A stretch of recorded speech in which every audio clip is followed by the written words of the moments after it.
The beauty industry is a multi-billion-dollar industry, and beauty is business. So what does it take to put it all together?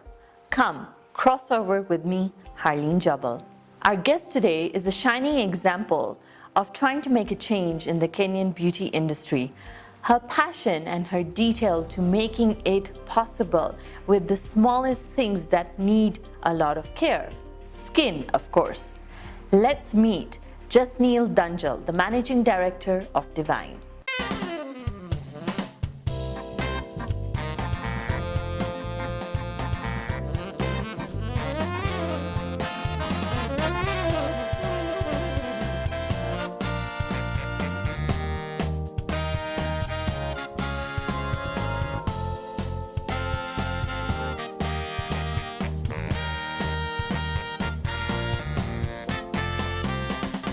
Welcome to the show, Jasneel. Thank you. I'm going to call you Jazz because I hear that's your popular name. Yeah, most people call me Jazz. Excellent. Talking about names itself, Jazz, tell me, how did you choose the name Divine? How did Divine begin? What is Divine? Wow. Well, Divine is a skincare product brand, and it was started by my aunt. Okay. She's a skincare therapist by profession, and she found that importing products into Kenya was incredibly expensive. So she decided to start manufacturing her own line of product with one basic cream. And about 7 years ago, I joined her. Okay. She's actually the one who thought up the name. She found that most people, when they pick up a jar of body butter or body scrub or whatever it is, they always smell it. And the first thing they usually say is, oh, that smells divine, or that smells heavenly. Yes. And I suppose that was the inspiration behind the name. Yes. Yeah. So far you said she started off with one cream. What have been, now that you're in the picture with her, what have been your challenges or some of the achievements that you've seen? Because making a beauty product in a developing country, we're all used to the imported brands. Yeah. I mean, what gave you the courage and determination to keep going? I won't lie, it's been incredibly, very, very difficult. This whole process has taken a lot of time, a lot of hard work.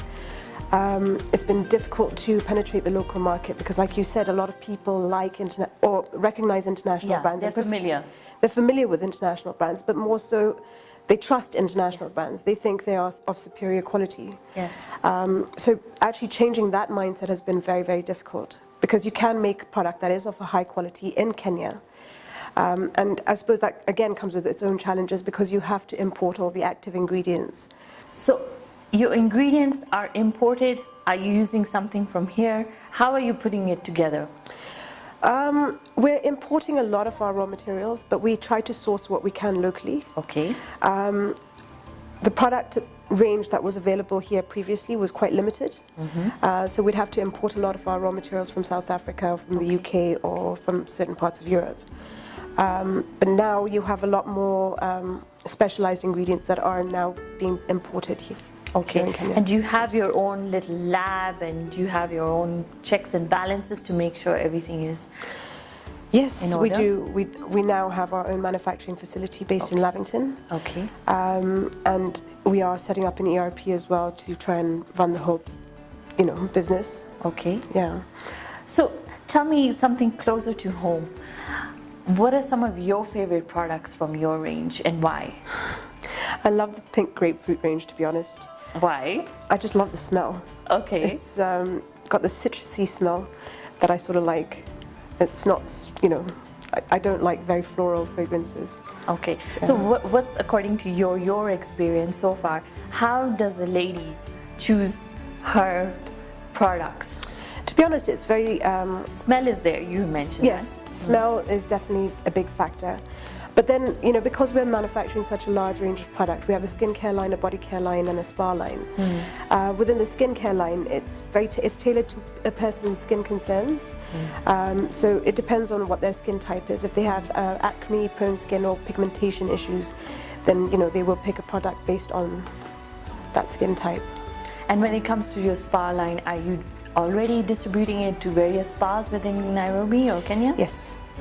We are supplying a number of spas in Nairobi, in Mombasa, and we have actually started to export as well. Excellent. Yeah. So are you reaching out to larger hotel chains or something? Yeah, some in Tanzania, and we are looking to launch our guest amenity line as well now. Okay. So in this image conscious world that we have, and the fact that you're very particular about the skincare, you have to be, you know. What are the mottos and values you're carrying through this? I can feel a lot of passion coming up. I can feel the determination to make something at home. But what else is holding your company together?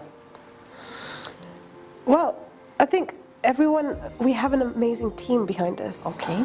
You know, and they're so passionate about what they do. They've been with us since the very get-go. And so I think that whole team coming together really brings, makes Divine what it is. And we're really passionate about skin. Yes. And really to be able to see skin turn around, because it is possible. So I suppose. What do you think is the future of the beauty industry in Kenya? Because it's really huge. Exploding at the moment. It's huge. The beauty industry in Africa is huge. Hair care is massive as well. Do you think we've just started? Oh, I think we're a few years behind to catch up. South Africa is one of has the leading personal care industry. As far as Africa is concerned. Yeah. So if today L'Oreal or Nivea or one of these big brands walked in and they said they want to buy you out, what are you going to do? To be honest, I don't think I've got Divine to the place that I want to see it at the moment. Okay. I still want to give it a few more years before we sell out. Okay. Yeah. So then I would have to ask you at this point, what's your ultimate vision of Divine? Personally, I'd really like to have a number of stores across Kenya, in certain parts of Africa, and who knows, internationally as well. Excellent. One day. So, Jazz, what is driving you as an individual in this competitive world of business in Kenya? Wow. I think I just really enjoy what I'm doing, and that drives me. Every day that I go to work is a different day. I'm doing something different, whether it's design-based or formulation-based or, it's something new. It's something new every day. Is there someone in particular that you look up to, or is there a story that you've read and felt like, wow, I need to get there myself? Well, everyone's heard about Body Shop, right? Yes. And Anita Roddick. So hopefully one day we can get it to that level. Excellent. Yeah. I really do wish you all the very best. I want you to think of a moment where you've had a crossover moment where you've just sat and said, like you've said about Body Shop, you sat and said, hey, I need to make this move. Have you had that moment? I think one of our our crossover moment was when we started in a room no bigger than this. Yes. And we had one employee, and we only made 1,000 grams of product at a time. That's 1 kilo. That's it. And to actually now to be able to have our own manufacturing facility and to be able to scale production, it's been I think that would be my crossover moment. Excellent. Yeah. Well, Jazz, thank you so much for coming in. I wish you all the very best. Thank you. Hopefully, I'll see one of your brands up there. Thank you very much. The famous Bobbi Brown brand started with $5,000 and a line of only 10 lipsticks. It's over 25 years old, and look what it's doing. Yes, it could be your story too. We're all about connecting brands, right here on Crossover with me, Harleen Jabbal. Make sure you follow us on Facebook, Twitter, Instagram, and don't forget to subscribe to us on our YouTube channel.